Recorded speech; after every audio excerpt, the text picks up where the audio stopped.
Welcome back, everyone. In today's short tutorial, I'll show you how to pin chats on Instagram.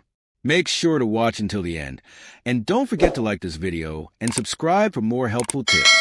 Pinning a chat on Instagram is a great way to prioritize and easily access important conversations. This feature lets you keep specific chats at the top of your direct messages list.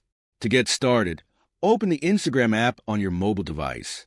From your news feed, tap the message icon in the top right corner to access your direct messages. You can also swipe left to view your chat list. In the direct messages section, scroll through your chats and find the one you want to pin. Once you locate it, long press on the chat. A pop-up menu will appear with several options. Select Pin.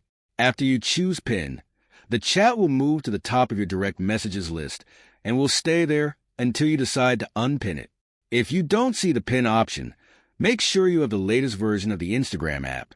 Also, note that this feature may not be available for business or creator accounts, so consider switching to a personal account.